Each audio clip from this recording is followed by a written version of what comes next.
Welcome to okay TV. నేను మీ journalist శ్రావ్య. నమస్తే, good evening. ప్రధానంగా ఈ జూబ్లీస్ ఉప ఎన్నిక నేపథ్యంలో యావత్ తెలంగాణ మొత్తం ఎదురు చూస్తున్న ఎన్నిక ఇది. సో మొత్తం అందరూ కూడా నాయకులందరూ కూడా ఈ ఎన్నిక కోసం చాలా ఇప్పటికే ప్రచారంలో కష్టపడిన పరిస్థితి. సో ఈ రోజు పోలింగ్ అనేది ఫైనల్ కాబోతా ఉంది. ఈవినింగ్ లోపు దాదాపు ఇప్పటికే 42% పోలింగ్ నమోదవడం జరిగింది. సో ఇంకా దగ్గరలో ఎగ్జిట్ పోల్స్ కూడా అనౌన్స్ చేయబోతా ఉంది. సో ఈ టైంలో ఎలా ఉండబోతుంది అనేది, అలాగే ఉదయం నుంచి కూడా కొంత ఉత్కంఠ కనపడతా ఉంది.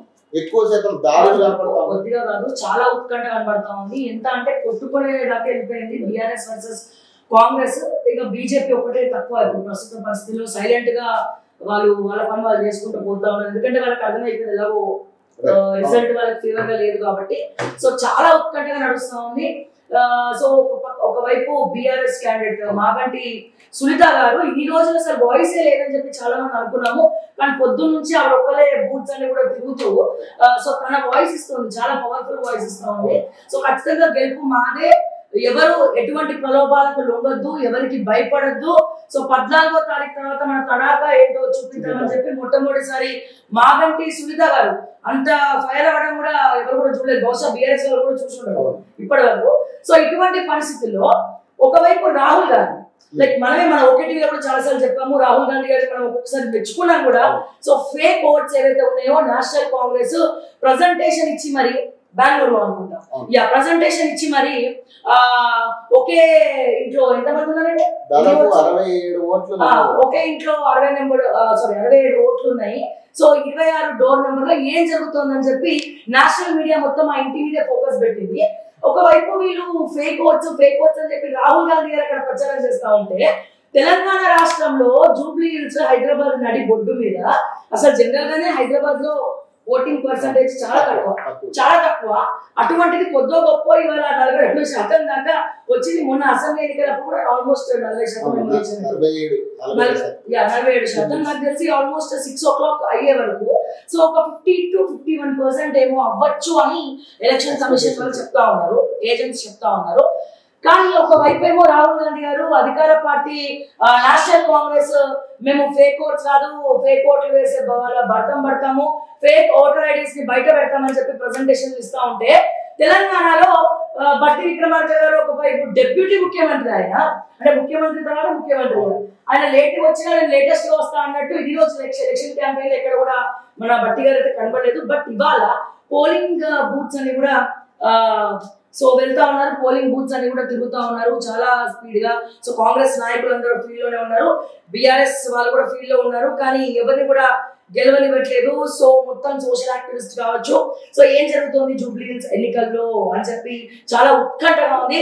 సో దీని మీద చర్చ పెట్టడానికి మన ప్రైమ్ టైమ్ లో మనతో పాటు బీఆర్ఎస్ నుంచి పవన్ రెడ్డి గారు ఉన్నారు, అలాగే Congress spokesperson doctor Shivakumar గారు ఉన్నారు, డాక్టర్ శివప్రసాద్ గారు పొలిటికల్ అనలిస్ట్ ఉన్నారు, వినయ్ విప్లవ్ గారు మరి నిరుద్యోగుల తరఫున, జేఏసీ తరఫున, అన్ఎంప్లాయ్మెంట్ తరఫున మాట్లాడడానికి చర్చలో పాల్గొనడానికి అందరూ రెడీగా ఉన్నారు. సో అందరు కూడా నమస్కారం అండి.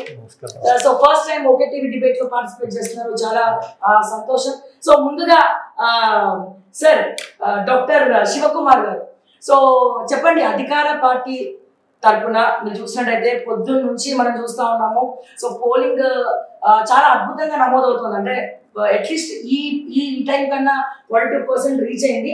కానీ ఎందుకు ఇన్ని కాంట్రవర్సీస్ అధికార పార్టీ మీద వస్తా ఉన్నాయి? పోలింగ్ బూత్స్ విషయంలో కావచ్చు, లేకపోతే ఓటింగ్ విషయంలో కావచ్చు, రిగ్గింగ్ జరుగుతుందని చెప్పి బహిరంగంగా దొరికిపోతా ఉన్నారు. సో ఏ రకంగా చూస్తారు? ఒక టీవీ ప్రేక్షకులకు, మీకు ప్యానల్ వారికి నమస్కారం.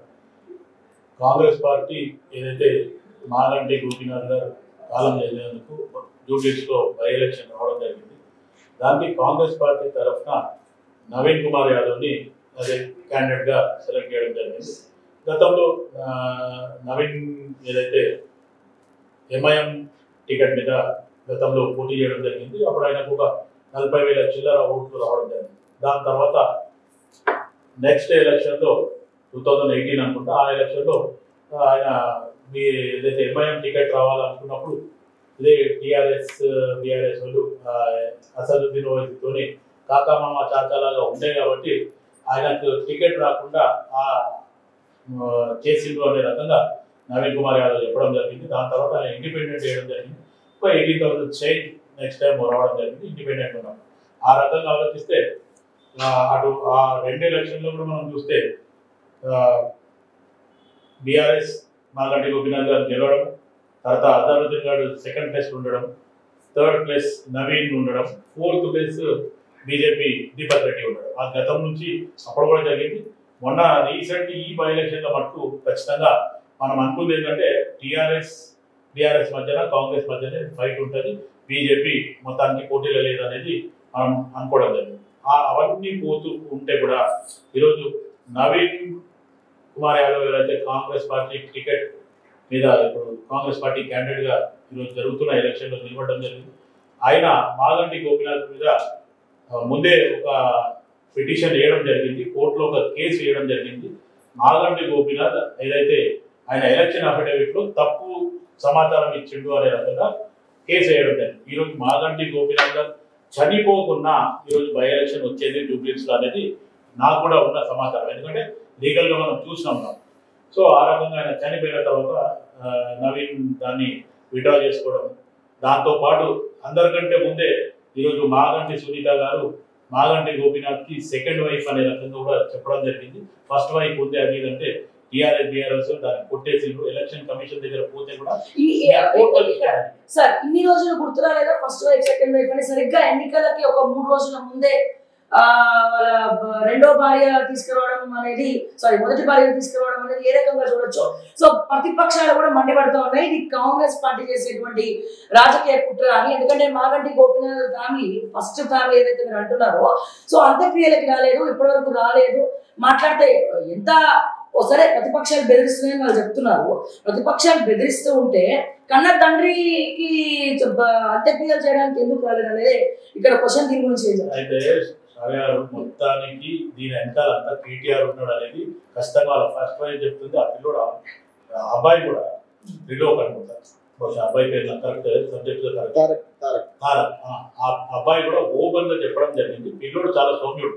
ఇప్పుడు ఒకవేళ మాగంటి గోపీనాథ్ ఫస్ట్ వైఫ్ కొడుకు ఈరోజు నవీన్ కుమార్ యాదవ్ లాగా కనుక ఉంటే ఆ స్టైల్లో ఉంటే పిల్లోడు ఈరోజు రచ్చ చేస్తుండే. కానీ యుఎస్లో ఉంటూ ఒక మంచి ఎడ్యుకేషన్ చేస్తూ జాబ్ చేస్తున్నాడు కాబట్టి ఆ పిల్లోనికి రిటర్న్ కాల్స్ వచ్చినాయి, నువ్వు ఇక్కడ రావద్దు హైదరాబాద్కి, నీకేమున్నా మేము అక్కడే చూస్తాం, నువ్వు అక్కడే ఉండు అనే రకంగా కూడా KTR and some others TRS చెప్పడం జరిగింది అనే రకంగా ఆ పిల్లోడు రివీల్ చేయడం జరిగింది. దాంతో పాటు ఈరోజు దీనికి మీరు సమాధానం చెప్పాలి. మన పవన్ రెడ్డి గారు